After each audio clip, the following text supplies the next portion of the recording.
Assalamualaikum warahmatullahi wabarakatuh. Di sini saya akan mempresentasikan yaitu tentang audit teknologi informasi atau audit elektronik data processing (IDP). Di sini saya dengan kelompok pertama saya Adi Santoni dan kedua Edri Valdo.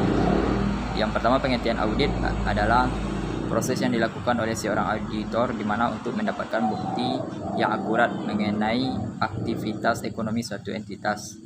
Proses audit ini akan dilakukan untuk menyetarakan derajat kewajaran aktivitas ekonomi suatu entitas tersebut, apakah telah sesuai dengan yang telah ditetapkan, dan melaporkan hasilnya ke pihak yang berkepentingan.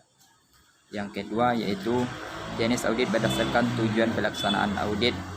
Yang pertama, audit atas laporan keuangan adalah audit untuk menentukan kesesuaian informasi yang terukur yang diverifikasi dengan kriteria tertentu seperti GAAP atau standar akuntansi yang berlaku umum. Yang kedua, audit operasional adalah penilaian bagian dari prosedur atau metode operasi suatu organisasi untuk menilai apakah sumber daya ekonomi yang tersedia telah dikelola secara ekonomis, efisiensi, dan efektivitasnya.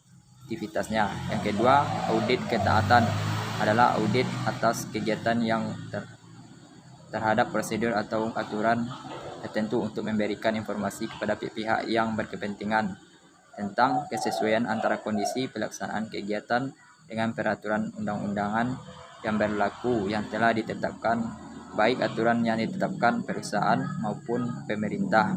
Yang kedua, audit investigatif. Audit investigatif adalah memperoleh kepastian tentang ada tidaknya penyimpangan atau kecurangan dalam pelaksanaan kegiatan operasional kantor. Selanjutnya akan disampaikan oleh rekan saya Edri Valdo. Oke, saya akan melanjutkan pembicaraan dari Ari tadi. Itu yang ketiga, itu tujuan pelaksanaan audit.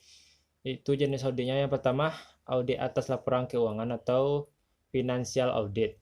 Itu tujuannya untuk menentukan apakah informasi keuangan telah akurat dan dapat diandalkan, serta untuk memberikan opini kewairan atas penyajian laporan keuangan. Yang kedua itu audit kinerja atau audit operasional. Itu tujuannya untuk menentukan apakah informasi operasi telah akurat dan dapat diandalkan. Kedua, peraturan eksternal serta kebijakan dan prosedur internal telah dipenuhi. Yang ketiga, kriteria operasi memuaskan telah dipenuhi. Yang keempat, sumber daya telah digunakan secara efisien dan ekonomis. Yang kelima, tujuan organisasi telah tercapai secara efektif atau menentukan keandalan informasi kinerja, tingkat ketaatan, pemenuhan standar mutu operasi, efisiensi ekonomis, dan efektivitas. Selanjutnya yang ketiga, audit ketaatan, yaitu tujuannya untuk menentukan apakah peraturan eksternal serta kebijakan dan prosedur internal telah dipenuhi. Yang keempat itu audit investigatif, yaitu tujuannya untuk menentukan apakah kecurangan atau penyimpangan benar terjadi. Sekian dari saya ucapkan terima kasih.